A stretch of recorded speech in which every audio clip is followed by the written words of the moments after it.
Super six హామీలు super hit అయ్యాయి. ఎన్నికల్లో ఇచ్చిన ప్రతి హామీని అమలు చేశాం అని నిన్నటి రోజు ముఖ్యమంత్రి గారు కడప జిల్లా పర్యటన సందర్భంగా చెప్పడం జరిగింది. ఇది పూర్తి అవాస్తవం. ఇది హాస్యాస్పదం. బొంకర పోలిగా అంటే టంగుటూరి మిరియాలు తాటికాయంత అన్నట్టుంది ముఖ్యమంత్రి గారి వ్యాఖ్యలు. సూపర్ సిక్స్ హామీల్లో ప్రధానమైన హామీలు ఇంకా అమలుకే నోచుకోలేదు. అందులో మొదటిది నిరుద్యోగ భృతి, యువతకు సంబంధించి. కూటమి అధికారంలోకి వస్తే ప్రతి నిరుద్యోగికి నెలకు 3,000 రూపాయలు నిరుద్యోగ భృతి కింద ఆర్థిక సహాయం చేస్తామని సూపర్ సిక్స్ హామీల్లో హామీ ఇవ్వడం జరిగింది. అధికారంలోకి వచ్చి 17 నెలలైంది. నెలకు 3,000 రూపాయలు కాదు కదా, 3 రూపాయలు కూడా ఆర్థిక సహాయం చేయలేదు.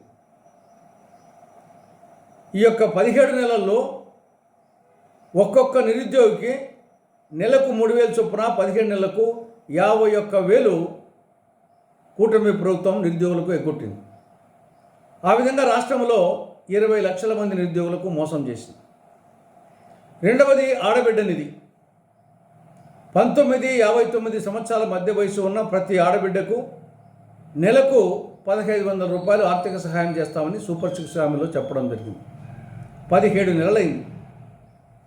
1,500 కాదు కదా, 15 పైసలు కూడా ఇవ్వలేదు. ఈ 17 నెలల్లో నెలకు 1,500 చొప్పున 25,500 రూపాయలు ఒక్కొక్క ఆడబిడ్డ కోల్పోయింది. ఆ ప్రకారంగా రాష్ట్రంలో 1,80,00,000 మంది ఆడబిడ్డలు ఉన్నారు. ఆ వయసులో ఉండేవాళ్ళు. ఆ విధంగా ఆడబిడ్డలకు మోసం చేయడం జరిగింది. తర్వాత 50 ఏళ్ళకే పెన్షన్.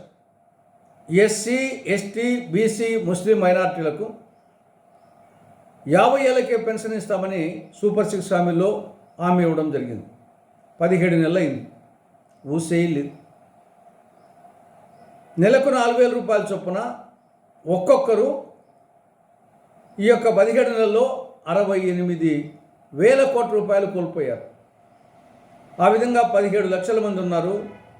50-60 సంవత్సరాల మధ్య వయసు ఉన్న ఎస్సీ, ఎస్టీ, బీసీ, ముస్లిం మైనార్టీ. ఆ విధంగా ఎస్సీ, ఎస్టీ, బీసీ, ముస్లిం మైనార్టీలకు మోసం చేయడం జరిగింది. ఇంత స్పష్టంగా మనకు కనిపిస్తూ ఉంటే సూపర్ సిక్స్ హామీలు సూపర్ హిట్ చేశానని, ఎన్నికలు వచ్చిన ప్రతి హామీని అమలు చేశానని ముఖ్యమంత్రి గారు చెప్పడం ఇంతకంటే అబద్ధం మరొకటి ఉంటుందా? ఇక రైతులకు సంబంధించి ఆయనకు సహకరిస్తే రైతులు మీసం మెలేసేటట్లు వాళ్ళని నిలబెడతాడంట.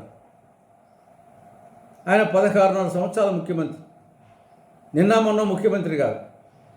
ప్రజలు సహకరించబట్టే సమైక్య ఆంధ్రప్రదేశ్లో 10 సంవత్సరాలు, నవీ ఆంధ్రప్రదేశ్లో 6.5 సంవత్సరాలు ముఖ్యమంత్రి. ఇంతకంటే ఏం సహకరించాలి? మరి ఏం చేసినట్టు రైతులకు?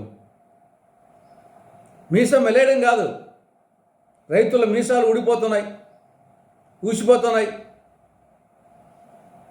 రైతులు ఆత్మహత్యలు చేసుకోకుండా కాపాడితే చాలు. ఏ పంటకు గిట్టుబాటు ధర లేదు.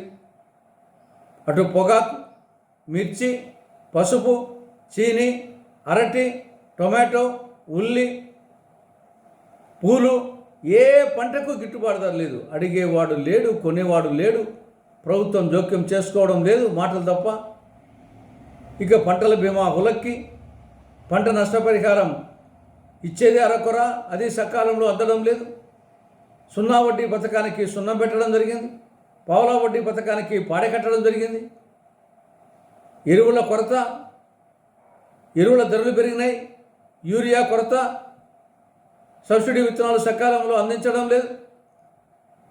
ఇక అన్నదాత సుఖీభవ పథకం పంచపాండవులు మంచం కొరలా తయారైంది. 5 సంవత్సరాల్లో 1 సంవత్సరం పూర్తిగా ఎగ్గొట్టడం జరిగింది. 2024-25 ఆర్థిక సంవత్సరంలో ఒక్కొక్కరికి రైతుకు 20,000 రూపాయల చొప్పున టోటల్గా రైతులందరికీ ఎగ్గొట్టడం జరిగింది. ఇప్పుడు ఇచ్చేది ఒక్కొక్క రైతుకు 20,000 రూపాయలు ఇస్తామని చెప్పి అందులో 6,000 కోత కోసి 14,000 రూపాయలు రాష్ట్ర ప్రభుత్వం ఇస్తామని ఆ విధంగా కోతలు పెట్టింది. 3 లబ్ధిదారుల సంఖ్యలో కోత పెట్టింది. దాదాపు 7 లక్షల మంది రైతులకు కోత పెట్టింది. కౌలు రైతులకు ఇవ్వడం లేదు. ఆ ఇచ్చేది కూడా 3 దఫాలంట. కాబట్టి అన్నదాత సుఖీభావ పథకం చివరికి పంచపాండవులు మంచం కూరలా తయారైంది. కాబట్టి ఇప్పటికైనా ముఖ్యమంత్రి గారు గురజాడ సూక్తిని గుర్తు తెచ్చుకొని వట్టి మాటలు కట్టిపెట్టి గట్టి మీద తలపెట్టబోయిన గురజాడ సూక్తితో స్ఫూర్తిని పొంది మాటలు తగ్గించి చేతల్లో అటు రైతులకు కానీ ప్రజలకు కానీ సమాజంలోని మిగతా వర్గాలకు కానీ న్యాయం చేయాలని కాంగ్రెస్ పార్టీ సూచిస్తూ ఉంది.